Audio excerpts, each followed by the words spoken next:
Good boy. Back. All right. I'm here with Gunsmoke, aka Smoke. He's a barrel racing quarter horse that I've been seeing for quite a while, a couple years or so. He's with his second owner since I've been working on him. It's a good boy. There's a good boy.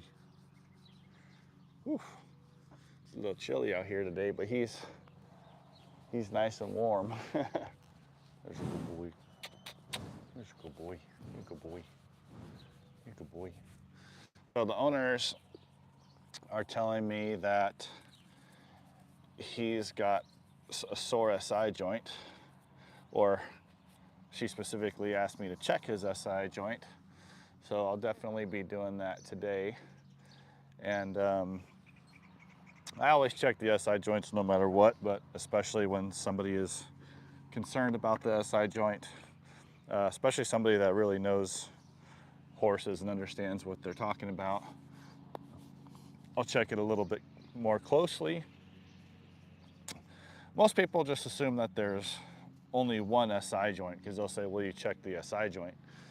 But there's actually two SI joints. There's one on either side of the pelvis. There's a left SI joint and a right SI joint, which are, of course, engaged when you're moving, when the horse is moving. You know, the SI joints are basically doing this motion, where the ilium side of the SI joint is rocking back and forth, and in between the two iliums you have the sacrum, so you're basically getting this motion here. So as the horse brings its legs forward, you get this motion of PI, or a posterior inferior rotation of the ilium, and then the sacrum does what's called nutation, so it goes down and forward while the ilium goes back. So you get this movement at the SI joint, sacroiliac. So she thinks this horse might be sore in one of its SI joints, so I'm definitely going to check that out. Like I said, he's a barrel racing quarter horse, super sweet guy, as you can see. Good boy. He has a young girl rider. I think she's maybe 12, 13 years old, I would guess. But these people are amazing. I love these clients. Well, and he's a super sweet horse, so one of my favorites for sure. And I don't think he's been turned out yet today, so he's a little bit squirrely. So I'm gonna give him a good once over and see what we can find. There's a big barrel race going on this weekend, and so I think a lot of people are just trying to get their horses prepared for that. So let's see what we find here. I also think, you know, since we're talking about SI joints, I think the SI joints aren't typically the problem when people suspect that they are. I think the SI joints get sore, but I think the SI joints get sore because they're being overworked, because you know, the horse isn't using his body properly. And the vast majority of the time that I find an issue with the SI joint, I also find issues with the pole, especially the opposite side. So if they have a right SI joint problem, I'm going to find a left pole issue, left SI joint problem, right pole issue. And then if I have a right pole issue, I'm going to have a left lower neck issue. So there's all these little things, especially due to compensations or compensatory problems, where people will say, oh, my horse's SI joint is sore, or, you know, his hock or stifle is sore. But by the time people see that something is hurting, the horse has already had something else hurting. He just wasn't showing you. And now that he can't compensate anymore, all of a sudden you can see that there's a problem. And most of the time, it's the compensation that starts to bother them, not the primary issue. So he may very well have an SI joint problem, but even if he does have SI joint pain, that doesn't necessarily mean that's where the problem is, which is why when you inject a sore joint, you're injecting the symptom. You're not injecting the underlying problem the vast majority of the time, especially with these guys, because they're prey animals by nature, right? So they're not going to show you where they're hurting until they absolutely have to. And by the time they show you, they're not actually showing you what's really hurting. They're showing you what's hurting because there's another problem already going on. So if you have horses or you've ever had horses, you wonder, well, why does my horse always have to be on a 6-month injection rotation of his hocks and stifles? Well, because you're not fixing the problem. You're just covering up the symptom that the horse is showing you because of another underlying problem. So yeah, that's not all the time. Sure, they can have issues just structurally that requires them to get injections, especially if they're a performance horse. And some people just do it for maintenance when there's no problem to begin with. But if you're just like, oh, you know, my horse is sore now and I need to fix the problem, and you think that injecting a joint is going to fix the problem, you're wrong. It takes away the pain, but eventually, you know, you're going to have a broken down horse because you're not getting to the cause of the problem. There we go. Good morning, everyone. Thank you for joining my live. I appreciate it. This isn't my horse. This is Gunsmoke. He's just a client's horse that I'm going to be working on here in just a minute. Hey, Emily. Good morning here. I'm not sure where you're coming from. If you guys don't mind letting me know where you're watching from, I would absolutely love to know that. And I'm going to get started on him. I'm going to work on his hind end first and then work my way forward. Normally I have him tied up, but his stall isn't clean. There's a big hill in the middle, so I like them to be on as level ground as possible. So I'm going to work on him out here, untied. We'll see how he does, and if I need to tie him up, I will do it at that point. Fort Worth, hi Laura, how are you doing? Thank you for watching. Cronith from California. Yeah, his name is Gunsmoke. They usually just call him Smoke. Good morning, Kim. Thank you for watching from Massachusetts. Ari from the Philippines, that's awesome. And the Equestrian family from PA, thank you guys so much. If you guys don't mind hitting that like button for me, I would really appreciate it. I see some coming in now. And if you like the video and want to subscribe, I'd love to have you. Hope everyone's having a great day. All right. So let's get started on his hind end. I'm going to try to keep him and myself in the picture, but you can see he wants to move around quite a bit. Come on, buddy. Come on. There you go. Good boy. Good boy. All right, so let's start on his back end, see what we get. Can you just stand still, my man? Come on. Come on. There we go. Oh. All right. Let's see what he'll do here. Awesome. All right. So the SI joints are located right here, and this is what the owner is suspecting is the problem. She wants me to check them out.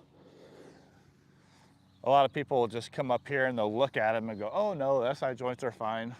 But you cannot do that with the horse. You can't even do that with a person as a human chiropractor. You can't look at somebody or at an animal and determine if they're okay just by looking at them. You can definitely determine if they're not okay by looking at them.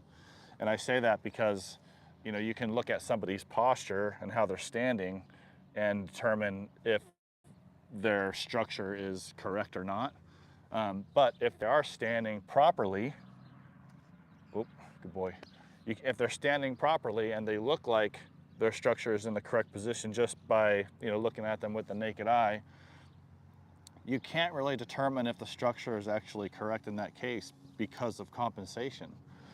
So, you know, if they're not compensating, that's easy to see, but if they're actually compensating, that's not easy to see. You actually have to get in and palpate the joints and feel how the body is moving in order to determine if something is not moving correctly, not positioned correctly, etc. So he's definitely not sore to palpation here. I'm pushing pretty good over the SI joints, and you know, you could see before I walked to the other side of him, he was dropping his head, you know, seemingly pressure. So the SI joints, you know, if they're sore, they will inflame the soft tissue around them. And when you apply light pressure, when you apply light pressure with palpation, you'll get a reaction. especially because they're already under so much stress because they're holding the weight up of the entire hind end. Like on a person, they're really bearing all of the weight of my torso. In a horse, they're bearing all the weight of the hind end. So they're always under stress, always under pressure. And because of that, they're always tight. And if you apply a little bit of pressure to tight tissue that has inflammation, you're going to get a reaction. Hey Marvin, good morning. How are you doing? Emily from Kansas and Marvin is from Germany. Sweet. Thank you guys for watching. I appreciate it. So I'm going to do a little SI joint pressure point here. I'm going to drop his pelvis down and forward like bending.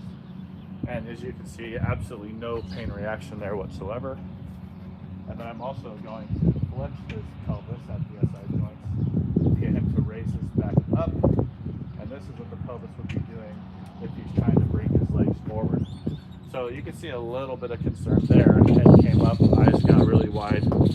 So that wasn't as comfortable as extension was, which is actually not common. Usually if they're going to be sensitive or uncomfortable, it's going to be when I do this one, when I go into extension.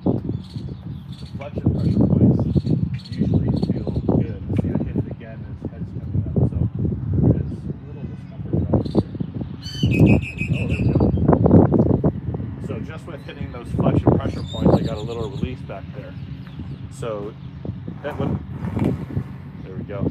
So whenever I get an audible release like that, or I feel something shift under my pressure, I always give the horse a minute to incorporate that and just, you know, let him lick and chew, let him take a deep breath, let him drop his head, and then I'll go to the next thing when I feel like they're ready. I don't ever try to rush into the next thing. I always want to give them time after I adjust them. Oh, really? All right, thank you. I appreciate it. Thanks, Laura. All right. So I'm going to check his right SI joint first.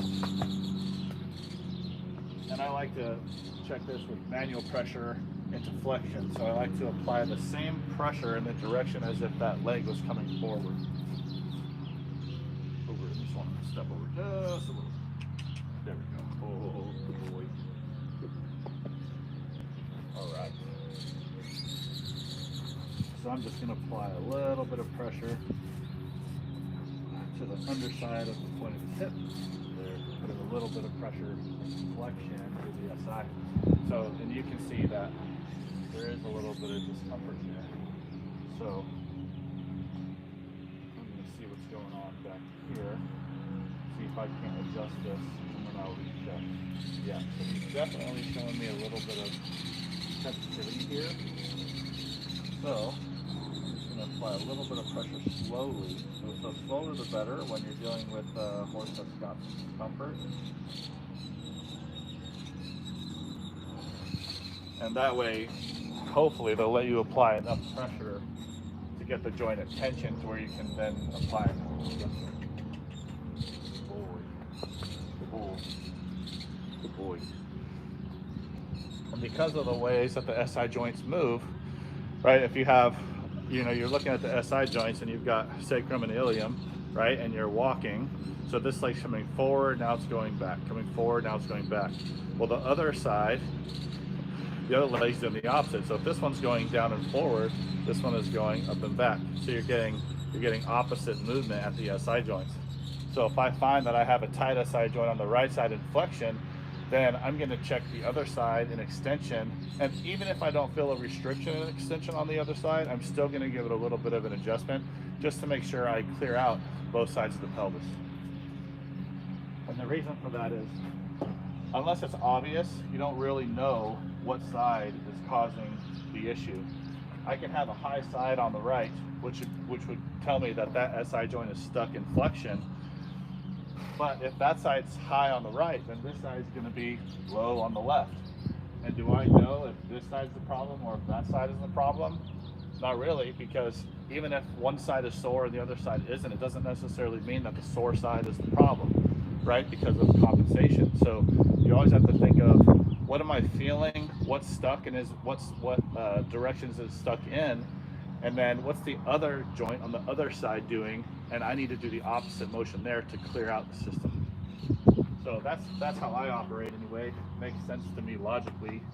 So that's what I do. So I'll check this side and extend it. There we go. Good boy. So we had a little bit of a reaction there. Good boy. Yeah, good boy. So I am going to adjust this. So I'll let him get balance here.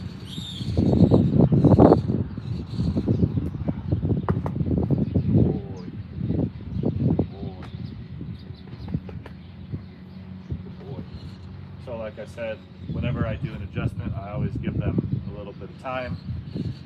I like to wait for a little head drop or the face to get soft or for them to start licking their lips, anything like that. Good boy.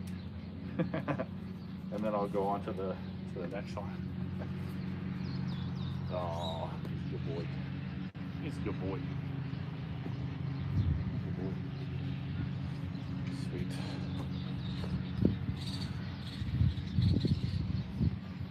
Well, I'm applying the pressure through the plane of the SI joint. And I'm not using my social media platforms to teach people how to adjust. So I only give enough information so you can understand the big picture, not so I can teach people how to adjust horses. So it's really not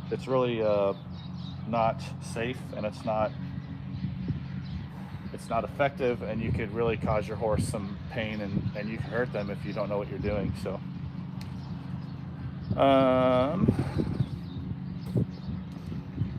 awesome. Well, I hope everybody's having a nice day. I think I'm going to switch my video over to TikTok. Looks like not a lot of people are here on YouTube at the moment. So if you want to watch the rest of the adjustment, go ahead and follow me on TikTok at Horse Chiropractic, and I will see you all in my next live. Have a great day.